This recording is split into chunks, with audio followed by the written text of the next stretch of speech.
I'm Mike McGraw, and I'm a Senior Advisor at Strategic Financial Services here in Utica.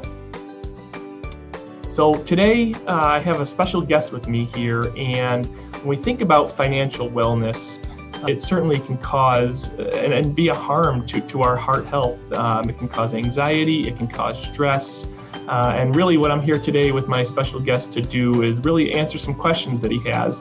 And what my hope is by the end here that just covering just a few simple topics and doing a few simple things with your finances will hopefully remove that anxiety, remove that stress, and really improve your heart health and help you sleep better at night, really. Ticker, thanks for sharing your concern, and I'll start by saying you're not alone. Given what we've dealt with over the past 12, 13 months with the global pandemic, we're in unprecedented times where millions of Americans are dealing with a job loss, an income source loss. When we think about combating against that and how we can calm your concern, where yes, you were fortunate enough this time around to continue working, which is great, but to help alleviate that stress and to help you feel more comfortable with your plan, we'll really start with what we truly consider to be the backbone of a financial plan, which is an emergency savings fund. So when we think about what this is, we first want to start by thinking about what are our regular expenses on a monthly basis that need to be paid. So your mortgage or rental payment, food, utilities, any other, when you go through your bank statement, any other one of those necessary payments that you need to make each month, that's what we need to consider, because obviously if you're out of a job, once you've identified that amount, that's where we want to start when we think about how much we should have in this fund at all times. Good planning principles say anywhere from 3 to 6 months. So, for example, if you identify based on your statements that you have $1,000 each month that have to go towards these necessary payments, then this emergency fund should have somewhere between $3,000 and $6,000 in it at all times.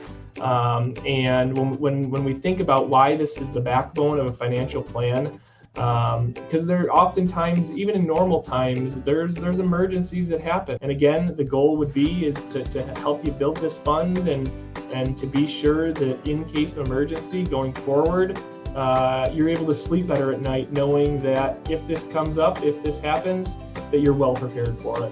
How does that sound? The next item that is to really take a look at the debt that you have.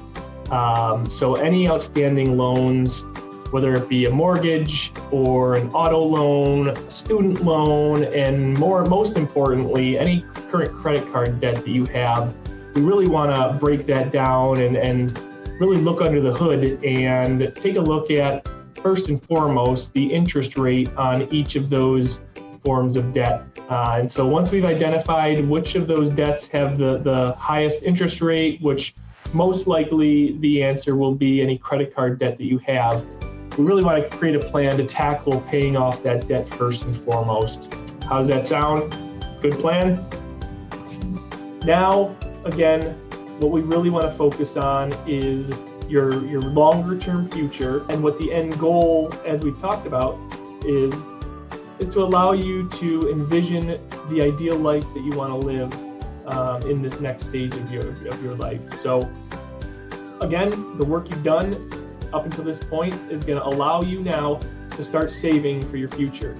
There are a couple vehicles you can use in order to really start putting money away on a regular basis to again, think about your long-term future. First step would be to check with your employer and see if any plan is offered within the workplace. Human resources would be a good place to start. And if the answer is yes, great. We'll talk about that in a bit. But if the answer is no, that's not uncommon, and that's okay. The good news is there are separate vehicles out there that can be utilized to allow you to at least, again, start saving some money for your future in a instrument that, again, is going to have some good long-term benefits for you. So again, if you don't If you aren't able to contribute to a workplace plan, the first place would be to start with an IRA account. What that allows you to do is it allows you to, again, put money away for your future, and along with that comes some nice benefits. If the answer is yes from your workplace, you are able to save in a plan that they offer. Most commonly, this will be in the form of a 401k plan. Most of them offer what's called a match, which essentially means any dollar that you put into that 401k plan, they will match that and put that same amount into your account on their behalf. Now, there's typically some limits. Usually it's up to the first 3 or 4% that you put in. But what's key is that you at least start with that amount when you're thinking about how much you're able to save. Just like we did when we talked about the emergency fund, just like we did when we talked about the paying down that high interest debt, we first need to identify what available funds do we have to start saving into this. And again, where we really want to put the focus on is, am I putting away enough to at least get the full match from my employer? And really what that is more or less free money that you're able to have put into this account on your behalf and allow it to grow for your future. Priority number 1 is identifying what is available to you.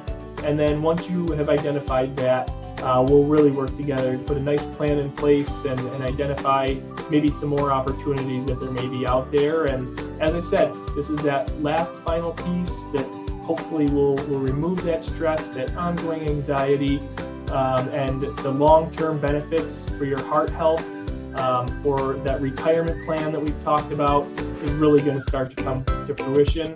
And I can't wait to work with you and be a part of it.